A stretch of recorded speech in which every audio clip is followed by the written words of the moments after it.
The other day I was updating some of the listings in my Etsy store and I realized that there was one puzzle that I had yet to make in a series. I've made the 3x5x7, 4x6x8, 5x7x9, but then I skipped to the 7x9x11 up through the 9x11x13. And for some reason, up until now, I had yet to make a 6x8x10. I've been offering extensions for this puzzle and people have bought them, but I have yet to make one for myself. So I decided to make a 6x8x10, and this is going to be my demonstration video of it. This is made from a MFJS Meilong 10x10, and these stickers are cut by my friend who goes to Western Washington University. And they look great as usual. To further demonstrate that, I will place this puzzle into a checkerboard pattern, and as you can hear, this puzzle has been post-processed.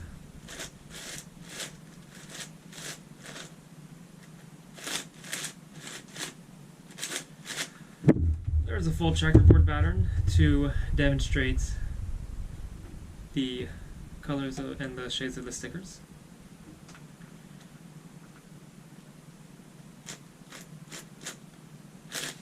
And returning it back,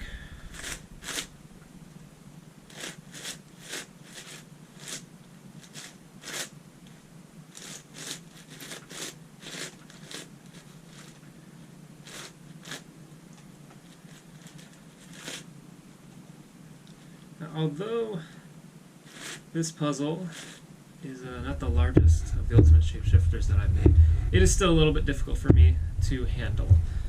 For size comparison, here is a, well, first, here's a standard 3x3. I think this is the RS3M, that's the name, I'm not sure. But this puzzle is still significantly large, but not unmanageably so.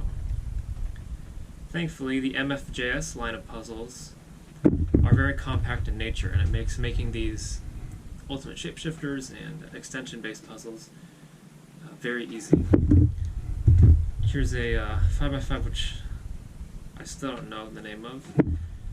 This has become a frequent theme. But that should give you a good idea of how large this puzzle is. The turning quality of this puzzle matches that of the original MFJS Meilong 10x10 that it is based off of. It turns very well. It's not. It's admittedly not as smooth as, say, the Meilong 9x9, in my opinion, nor is it as smooth as the higher order Yushin puzzles like the Huanglong 12x12 or 13x13. But it still does turn rather smoothly. And there should be no issues during normal play. To demonstrate corner cutting, I'll do the standard one piece, which it'll cut through fine across all layers. But really, and then, here's another side. But really, what's more important is handling misalignments in general, which can happen during play. And this puzzle, just like the rest of the Meilong line, will handle that just fine. And like I said, this puzzle has been post-processed, so I have sanded down the layers of the 3D printed extensions. And because the MFJS 10x10 is only available in stickerless, there is you can see the stickerless base of the puzzle. However, when turns are fully completed, that disappears, and you can only see the outer extensions. Now, to really demonstrate this turning quality of this puzzle, I will have to scramble it, which is unfortunate for me because I still don't know how to solve brick parity on ultimate shapeshifters. I end up admittedly just taking the last few parity pieces apart, taking them out and then reassembling it into its solved state. But I'm a cheater, oh well, so be it. In order to scramble this puzzle, I'm going to start by turning each layer by 180-degree increments. This is how we can achieve a proper full scramble on these ultimate shapeshifter type puzzles.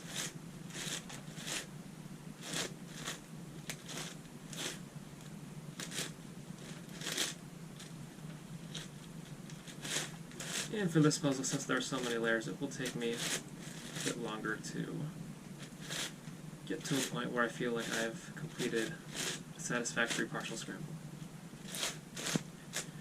I do have this puzzle a little bit tighter than my other puzzles because when handling higher order puzzles such as this, it becomes easy in the shapeshifted state to misalign layers without realizing it. So to prevent pops from occurring, I do have this puzzle set a little bit tighter than I would normally have my speed cube set to, the tension that is.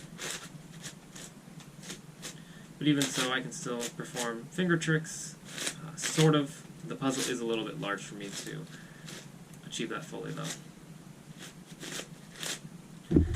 So that is looking like a sufficient scramble. Just a few more turns. I'll call it good. Since I haven't made one of these before, I don't actually have pictures of it. So I will have to take my standard pause and let's snap a quick photo of this.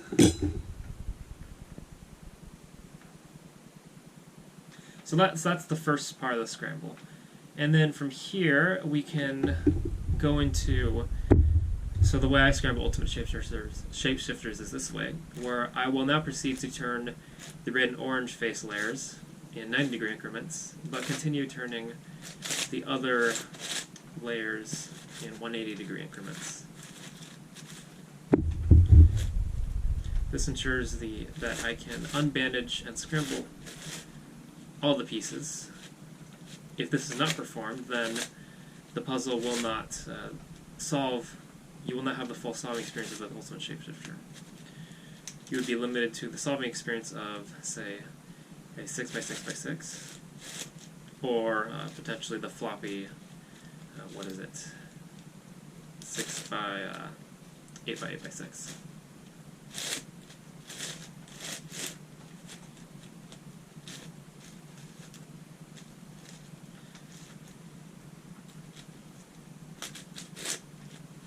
A little bit difficult to align all the layers, but because it can corner cut quite well, I can just cut through it.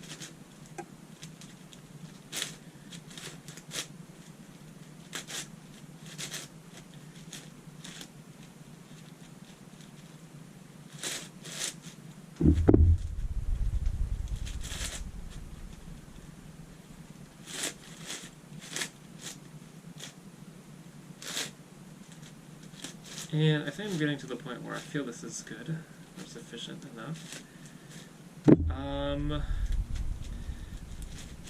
And yeah, so for the second stage of the scramble, I'd say that's looking pretty good.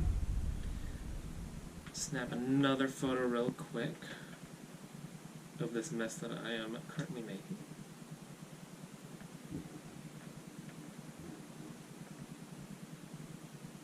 Alright. And for the last stage of the scramble, I'm just going to freely turn all layers in 90-degree increments. And this will really finish up the scramble. And what this effectively does is it reduces the puzzle to a bandaged 6x6, in that I can only make moves that I can make on a 6x6 due to the bandaging that occurs on this Ultimate Shapeshifter.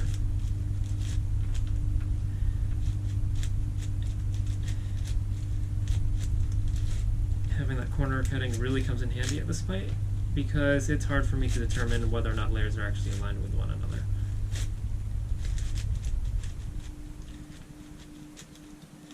And it doesn't take many turns for this to become a real jagged mess.